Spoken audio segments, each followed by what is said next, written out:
Bonjour tout le monde et bienvenue sur Cours de physique. Dans ce cours, on va parler un petit peu des gaz parfaits. Transformation réversible d'un gaz parfait. On considère un gaz parfait comprenant n mol d'équation PV est égal à nRT. Première question, préciser le domaine de validité de cette équation. Est-elle valable quand le gaz est hors équilibre?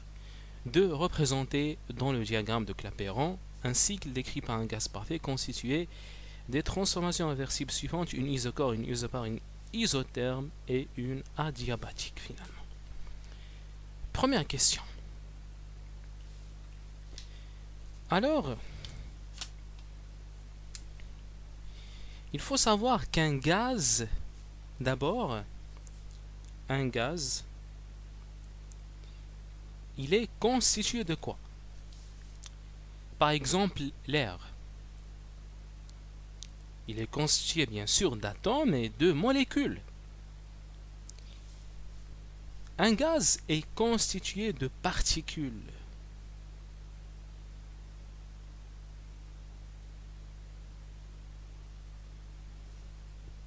Atomes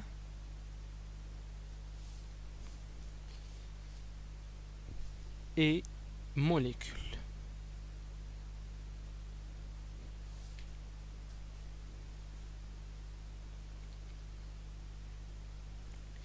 Eh bien, dans un gaz parfait, on va négliger les interactions entre ces particules. C'est-à-dire, on va dire que dans un gaz parfait, que les particules qui constituent ce gaz parfait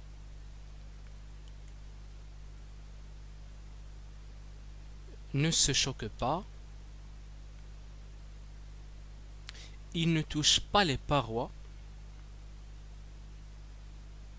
il n'y a pas des interactions électriques entre eux, donc aucun type d'interaction, soit mécanique, soit électrique. Ça, c'est un gaz parfait. Parfait parce que ça n'existe pas. Mais ça, c'est la définition d'un gaz parfait. Donc, dans un gaz parfait, on néglige toute interaction, donc on va dire, on néglige les interactions entre particules,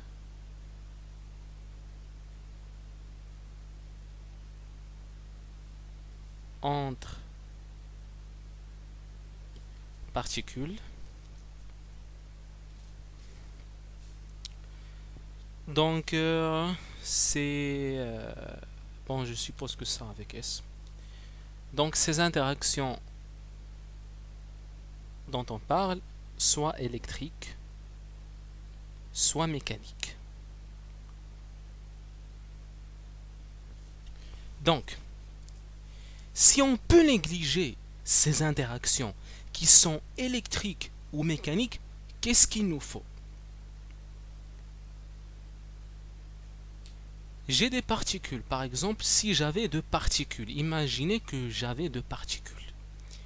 Si je veux que ces deux particules n'interagissent pas entre elles, qu'est-ce qu'on va faire? Est-ce qu'on va les placer l'une à côté de l'autre? Bien sûr que non. On va les éloigner. Mais pour les éloigner, il nous faut un volume très grand. La même chose, si on a 3, si on a 4, si on a 5, si on a n, il nous faut un volume très grand. Puisqu'on a un volume très grand et il n'y a pas de choc, il n'y a pas d'interaction, la pression elle est presque nulle.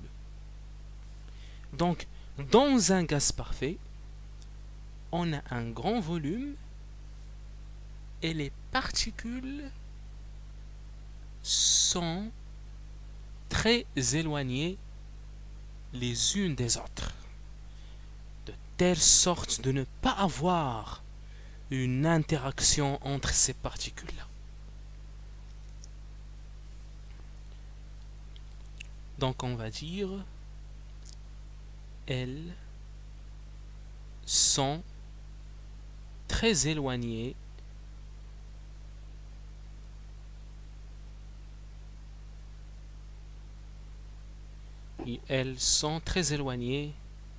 les unes des autres.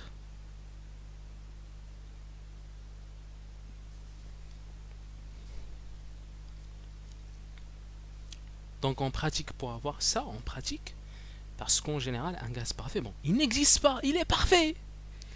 Mais un gaz, mais pourquoi on étudie un gaz parfait malgré qu'il n'existe pas? Eh bien parce qu'il se peut que des gaz se comportent comme des gaz parfaits. C'est pour cette raison qu'on les étudie, malgré qu'ils n'existent pas en réalité. Mais un tel comportement, ça peut exister. Et un tel comportement, ça peut exister dans un domaine, dans un certain intervalle de temps. Il se peut que dans un intervalle de temps, il n'y a pas de choc, il n'y a aucune interaction entre les particules. Donc en pratique,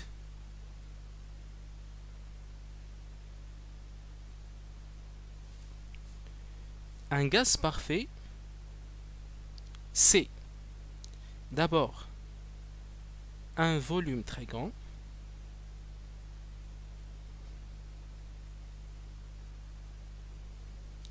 mais c'est pas ça la seule chose. Il se peut que vous ayez un volume très grand, mais la pression malgré cela reste grande.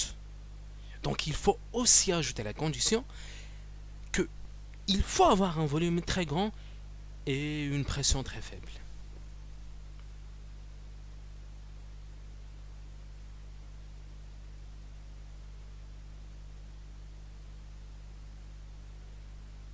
Donc la pression, bon, si j'ose dire, si on a un gaz vraiment très parfait, un gaz parfait vraiment, pas très parfait, un gaz parfait tout court, il faut que la pression soit nulle et le volume tend vers l'infini. Je vais dire la pression tend vers 0, très petite, et le volume tend vers l'infini. J'espère que c'est assez clair. Maintenant, pour ce qui concerne la deuxième étape, la deuxième partie de cette question. Le domaine de validité.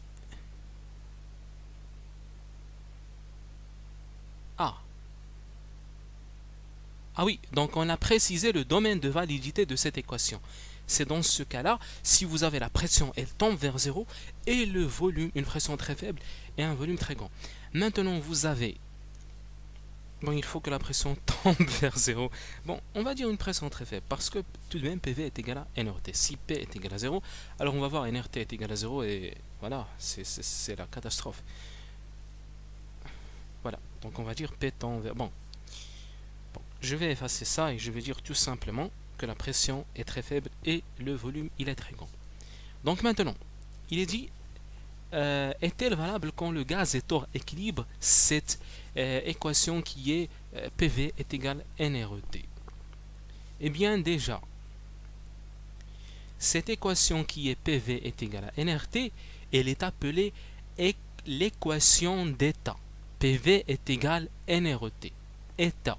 En thermodynamique, au lieu de dire à chaque instant état d'équilibre thermodynamique, on dit tout court l'état. Donc en thermodynamique, quand on dit l'état, c'est comme si on disait état d'équilibre thermodynamique. Donc déjà, il faut dire, on considère un gaz parfait comprenant n mol, d'équation d'état PV est égal à nRT. Donc si on dit d'équation d'état PV est égal à nRT, c'est comme dire d'équation d'état d'équilibre thermodynamique PV est égal à nRT.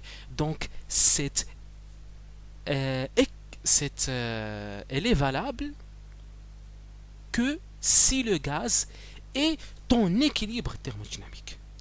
Elle n'est pas valable hors équilibre, bien entendu. Alors la deuxième partie, on va dire que, bon, je vais dire 1B, non, tout simplement, PV est égal à nRT n'est valable. Bon, je vais écrire cette phrase. Donc PV est égal à NRT n'est valable que s'il y a équilibre. Voilà. Donc je crois que cette deuxième question, je vais la faire dans une part 2. Au revoir.